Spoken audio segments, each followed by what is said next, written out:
Consciousness big 5 personality traits में से second trait है, जो कि काफ़ी अच्छा प्रिडिक्टर होता है लाइफ सक्सेस का, क्योंकि कॉन्शियस लोग काफ़ी ऑर्गेनाइज्ड, डिपेंडेबल, एम्बिशियस और ड्यूटीफुल होते हैं।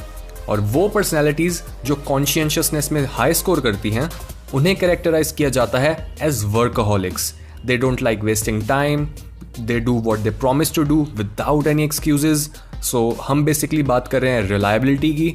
Also they do well in academics, they like things in their proper place, they are concern with the details, they like having a schedule, they lean more towards conservatism, they are stable, and they prefer sacrificing present for the future.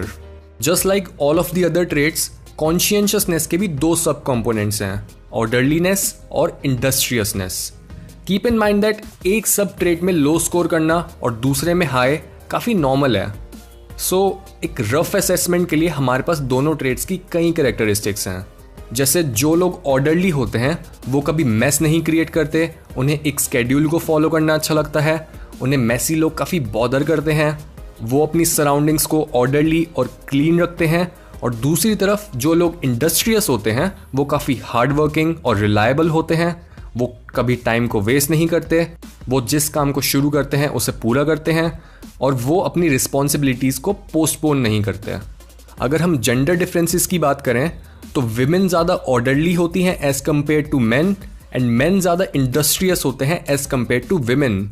और scientific literature हमें ये बताती है कि orderliness काफ़ी closely tied है disgust sensitivity के साथ। यानी जो लोग ज़्यादा ऑर्डरली होते हैं वो डिसऑर्डरली लोगों को काफ़ी डिसगस्ट और जजमेंट के साथ देखते हैं। ये एक एविडेंस है हाइपरगमी का, यानी फीमेल्स की वो इंस्टिंक्ट जो उन्हें बोलती है कि वो सिर्फ उन मेल्स के साथ ही मेट करे जो डोमिनेंस हायरार्की में उनके इक्वल या फिर उनसे ऊपर हैं। एंड अगर कोई मेल डोमिनेंस हायरार्की के बॉटम लेवल पर है तो उसका मतलब वो अपने पार्टनर को रिसोर्सेज जैसे गुड फूड या फिर हेल्थ केयर फैसिलिटीज नहीं प्रोवाइड कर पाएगा, और चांसेस हैं कि उस इंडिविजुअल की खुद की हेल्थ भी बॉटम लेवल के स्ट्रेस की वजह से कुछ खास अच्छी नहीं होगी। और तभी वो फीमेल्स जिनके पास कई ऑप्शंस होते हैं वो अनसक्सेसफुल मेल्स को काफी डिसगस्ट से देखती हैं।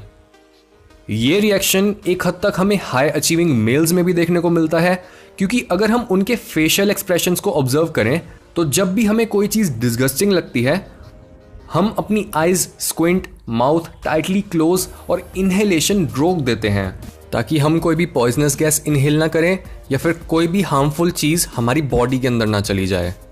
कॉन्शियस लोगों की इस जजमेंटल साइड की वजह से हम ये भी प्रिडिक्ट कर सकते हैं कि वो बेगर्स को कैसे ट्रीट करेंगे, क्योंकि चांसेस हैं कि वो बेगर्स को पैसे नहीं देंगे और बल्कि उन्हें बोलेंगे कि वो बेग करने के बजाय कोई जॉब कर लें। Also remember that highly ambitious और सक्सेसफुल लोग सिर्फ दूसरों को ही जज नहीं करते, बल्कि उनकी अपने आप के टुवर्ड्स भी काफ़ी ज़्यादा जजमेंट रहती है और एक्सपेक्टेशंस होती हैं। पर जब वो उन एक्सपेक्टेशंस को पूरा नहीं कर पाते तब वो काफ़ी नेगेटिव इमोशंस जैसे एंजाइटी या फिर डिप्रेशन शो करने लगते हैं।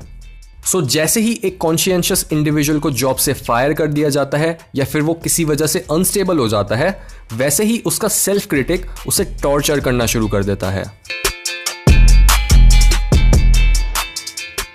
कॉन्शियसनेस ट्रेट को काफ़ी एक्सटेंसिवली स्टडी किया गया है, या फिर ऐसा बोलें कि उसे स्टडी करने की कोशिश करी गई है, क्योंकि अभी तक हमें यही नहीं पता कि हमारे ब्रेन का कौन सा पार्ट हमें कॉन्शियस या फिर अनकॉन्शियस बनाता है। शुरू की रिसर्चेस में यह अज्यूम किया गया था कि जस्ट बिकॉज हमारा pre frontal cortex fluid intelligence, future planning और एनालिसिस से रिलेटेड है, कॉन्शियस लोगों में भी यही ब्रेन का पार्ट ज़्यादा एक्टिवेट होता होगा।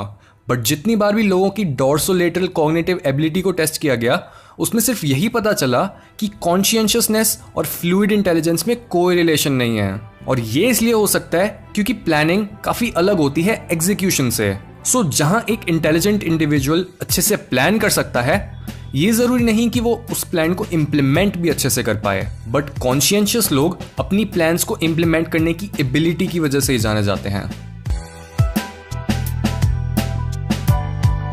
हर पर्सनैलिटी ट्रेट हमें एक अलग वे में मोटिवेट करता है एक टास्क को अच्छे से परफॉर्म करने के लिए। फॉर एग्जाम्पल, जो लोग ओपननेस में हाई होते हैं उनके लिए काम करने की मोटिवेशन उस टास्क की इंट्रिंसिक वैल्यू होती है। जैसे एक म्यूजिक प्रोड्यूसर हर टाइम ही नई बीट्स बनाने पर काम कर रहा होता है क्योंकि उसे म्यूजिक से प्यार है और वो उसी के थ्रू अपनी क्रिएटिविटी को एक्सप्रेस करता है। सेकेंडली, जो लोग एक्सट्रावर्जन में हाई होते हैं वो टास्क से जुड़े पैशन या फिर एक्साइटमेंट से मोटिवेट होते हैं। जो लोग न्यूरोटिसिज्म में हाई होते हैं वो अपनी एंजाइटी या फिर इमोशनल पेन कम करने के लिए काम करते हैं, और अग्रीएबल लोग अच्छे रिलेशंस बनाए रखने के लिए।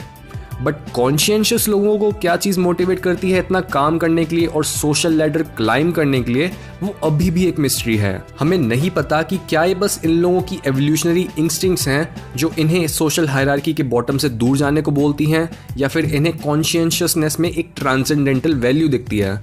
यानी हमारे पास कॉन्शियंशियसनेस का कोई साइकोलॉजिकल या फिर फार्मालॉजिकल मॉडल नहीं है, जिसकी वजह से ये फिगर आउट करना काफ़ी मुश्किल हो जाता है कि एक अनकॉन्शियंशियस इंसान अपने आप को हार्ड वर्किंग, ऑर्डरली और सेल्फ डिसिप्लिन बनाए तो बनाए कैसे। इस डिस्कशन से हम कंक्लूड कर सकते हैं कि हाईली कॉन्शियंशियस लोग डेली लाइफ में कैसे ऑपरेट करते हैं, और ये हैं कुछ टेक अवे पॉइंट्स। कॉन्शियंशियस लोग डिसिप्लिन्ड, हार्ड वर्किंग और प्रिडिक्टेबल होते हैं। जनरली कॉन्शियंशियस लोगों की लाइफ काफ़ी ऑर्गेनाइज्ड होती है, बट जब ये लोग इसे एक्सट्रीम लेवल्स तक लेकर जाते हैं तब ये वर्कaholics, परफेक्शनिस्ट्स और कंपल्सिव बन जाते हैं। हाई कॉन्शियंशियसनेस काफ़ी अच्छा प्रेडिक्टर होता है कंजर्वेटिव पॉलिटिकल व्यूज़, लो ओपननेस, स्पिरिचुअल या फिर religious views, likelihood of staying in a marriage और डिस्गस्ट सेंसिटिविटी का। टीनेज ईयर्स और अर्ली एडल्ट लाइफ में लोग कम कॉन्शियंशियस होते हैं, पर एज के साथ साथ हमारे अंदर कॉन्शियंशियसनेस बढ़ती है और हम ज़्यादा स्टेबल हो जाते हैं। कॉन्शियंशियस लोगों के लिए ज़्यादातर चॉइसेस ब्लैक एंड वाइट होती हैं, सो इट्स ईदर येस और नो, गुड और bad and nothing in between. Conscientiousness negatively correlated है न्यूरोटिसिज्म के साथ, क्योंकि वो हमारे एनवायरनमेंट की अनसर्टेनिटी को कम कर देती है और उसे स्टेबल बना देती है।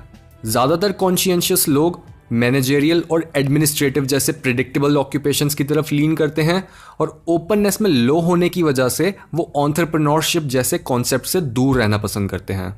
हाई कॉन्शियंशियसनेस एक पॉजिटिव ट्रेट है, बट लो कॉन्शियंशियसनेस भी पॉजिटिवली काम कर सकता है जब उसे बाकी ट्रेट्स के साथ कंबाइन किया जाता है, क्योंकि कॉन्शियंशियसनेस के कई सब फैक्टर्स जैसे ऑर्डर नेगेटिवली कोरिलेटेड है क्रिएटिविटी से। सो जो लोग मेसी और लेजी होते हैं, चांसेस हैं कि वो क्रिएटिविटी में हाई होंगे, और ये हमें याद दिलाता है स्टीव जॉब्स के एक फेमस कोट के बारे में, I choose a lazy person to do a hard job because a lazy person will find an easy way to do it. Also conscientiousness linked है सेरोटोनर्जिक सिस्टम के साथ, जो explain करता है कि क्यों कॉन्शियंशियस लोग इम्पल्सिव या फिर अनस्टेबल नहीं होते। एंड लास्टली, हमें अभी तक नहीं पता चला है कि ब्रेन का कौन सा पार्ट एक इंसान को कॉन्शियंशियस बनाता है।